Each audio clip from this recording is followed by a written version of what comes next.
Hello Sagittarius, Sun, Moon, Rising, and Venus Signs. Kamusta kayo? Sana po ay nasa mabuti kayong kalagayan. Welcome back po sa Star Tarot. Kung bago kayo rito, welcome din po kayo. Please subscribe, like, share my videos, and leave me a comment kung nakaresonate po kayo. Thank you. So, first card ninyo, we have the Four of Cups, Ace of Swords, and we have the King of Swords. So, with the Four of Cups, offer ito eh, no? So, merong offer dito, ang Divine Universe. Merong blessing na binibigay sa'yo ang Divine Universe. Pero parang walang gana. Parang hindi mo pinapansin, walang gana. Pwedeng hindi mo pinapansin or maaring hindi mo pa alam. Ano? Hindi mo pa napapansin. Ganon. So, it's either intentional or hindi. Depende sa inyong sitwasyon. Pero hindi mo lang to parang deadma ka lang, 'no? Pupuwedeng gano'n. Kasi nga maaaring iba sa inyo merong pinagdaan ng ano, disappointment, merong pinagdaan ng frustration, merong pinagdadaan ng alam mo 'yun, yung parang meron kayong pinagdadaan ng hindi masyadong komportable, 'no, sa buhay. Kaya pupuwedeng ganyan ang ganap, parang walang kaamor-amor kumbaga sa buhay sa ngayon. Kung ano lang ang nandiya-diyan, nandodo'n lang kayo. Yung gano'n. Pero yung mga bagong dumadating na kung ano-anong mga opportunity, parang dedma ka lang, 'di ba? Walang ano, eh, parang wala kang inspirasyon sa ngayon, 'no? Walang absent kumbaga ang motivation. So, but you are going to rise above that situation. Now, we have the Ace of Swords and that is triumphant energy, success energy ito, si Ace of Swords. Kaya kung ano man ang mga problema pinagdadaanan mo ngayon, mga frustrations, disappointments, malalagpasan mo yan. You know, with the Ace of Swords, that signifies na meron kang marireceive dyan ng mga downloads, no? Downloads of information, new ideas, magkakaroon ka dyan ng epiphany. Kasi hindi ka papabayaan ng universe, no? Na maano ka, malugmo ka dyan, no? Sa kung ano man ang kung anong iniisip mo na hindi masyadong maganda, 'di ba? Yung kawalang gana, 'di ba? No, the universe is not going to allow you na malunod ka diyan sa sitwasyon na 'yan. Kaya magkakaroon ka dito ng mga new ideas, makakapag-isip ka dito ng mga breakthrough, makakapag-isip ka dito na magkakaroon ka ng parang, alam mo yun, light bulb moment na all of a sudden may isip mo na, ganito ang gagawin ko, ganun ang dapat na diskarte ko. Yung ganun ba, okay? Kaya mapagtatagumpayan mo yan. No? One day, magigising ka na lang na you're getting on your feet at magsisimula ka na muli, magiging inspired ka na muli. 'Di ba? Yung gano'n. So, we also have the King of Swords. No? King of Swords could be someone na professional, could be someone na nasa mataas na position sa trabaho, this could be someone na nasa position of authority, yung ganyan. At maaari no, na si King of Swords ang pwedeng magbigay sa'yo ng opportunity. Ano, baka ito si King of Swords, kung sino man ito sa buhay mo, maaaring ito yung magkakaroon ng pupuwedeng, oportunidad 'no, na makakatulong sa'yo.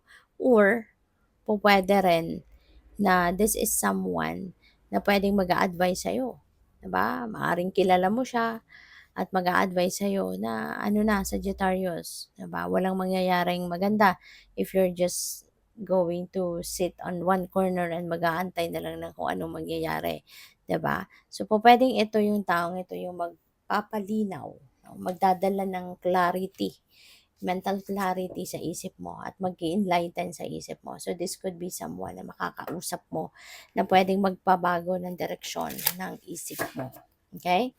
So, good luck. So, maraming salamat for subscribing and if you haven't subscribed yet, subscribe na kayo.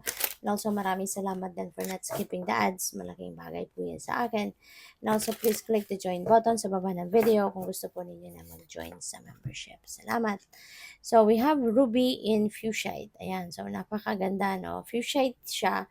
Tapos, meron siyang inclusion na Ruby. Kaya, double yung ano nito, yung lakas ng energy. So, sabi dito, I attract romance filled with divine love and have a healthier sex life. So, wow. So, pwedeng ang iba sa inyo dito, baka nasa isang romantic relationship kayo. 'Di ba?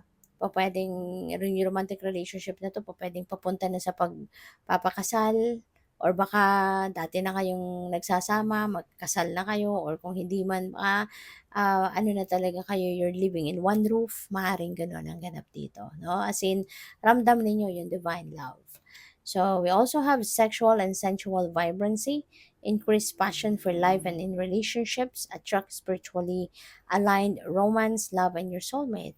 So, for some of you, no, baka yung kasama nyo na, yung person mo na sa ngayon is your soulmate talaga. No? Or kung hindi man, baka ang iba sa inyo is about to meet your soulmate. And yung soulmate kasi, minsan hindi rin siya yung nagiging romantic partner natin. Minsan yung soulmate natin, magulang natin or kaibigan or kapatid, 'di ba? Nangyayari 'yon. Pero in this case, yung magiging person mo, no, yung magiging romantic partner mo, kung wala ka pang love life, wala ka pang karelasyon, ay possible na yung soulmate mo 'to. Possible na makilala mo na sa ngayon yung soulmate mo na ito. Okay? And for others of you, pupuwede rin naman na baka yung kasama niyo na sa buhay sa ngayon, yung person mo sa ngayon, baka siya na talaga din yung soulmate ninyo, 'no? So, good luck. So, we also have Jade. Wow. So, that's beautiful. Maswerte ito. I am incredibly lucky. I always have plenty of money with plenty to spare. Kasi nga, si Jade, um, nag-a-attract ito ginagamit natin ito to attract prosperity and abundance. Nag-a-attract ito nagdadala ito ng magandang swerte, magaan na swerte sa atin, lalo-lalo na pagdating sa kaperahan. So sabi dito, improve visualization of positive outcomes. Kasi nga naman, 'di ba, yung visualization, imagination, yung gano'n, is one tool of manifestation. So kung nag visualize ka, nag imagine ka ng mga positibong pangyayari, positibong resulta, no, ng kung ano man ang mga effort na ginagawa ninyo. So definitely, yan ang maa-attract ninyo towards you. Yun talaga ang pupuwedeng mangyari. Kasi if you are visualizing and ginagamit mo pa yung kapag nag-visualize ka kasi, 'di ba, that is one tool of manifestation. And kung nilalagay mo pa diyan yung emosyon mo, nilalagay mo diyan yung sarili mo, talagang magiging very effective yung visualization na yan. And one day, yun ang makikita mo. Sa 3D reality mo, yun ang mangyayari. You will just find yourself na masasabi mo na, oh wow, 'di ba? Dati ini-imagine ko lang 'to, ngayon ini-experience ko na. Yung gano'n ba? So we also have attract good fortune and good luck. Improve financial status, activate your millionaire mind. Wow. So yun at siguro ang iba sa inyo, visualize ninyo na magiging mayaman kayo, 'di ba? Or magiging yayamanin, magiging milyonaryo, yung gano'n ba? No? So in that case, no, kung ganyan ang ginagawa ninyo, in a way you are manifesting, 'di ba? Abundance, you're manifesting fortune and swerte. Talagang one day, mangyayari 'yan. Kaya ang tip ko lang sa inyo kapag nagvi-visualize kayo, as if, no, nangyayari na 'yon. Imagine ninyo ang isang bagay na gusto ninyo ma-experience sa buhay mo as if 'yun nangyayari na, as if ini-experience mo na, as if it's already happening in your life para talagang mahatak mo yung sitwasyon na 'yan, no, at mangyari nga sa buhay mo one day. So, good luck. Thank you for watching. Love and light. Namaste.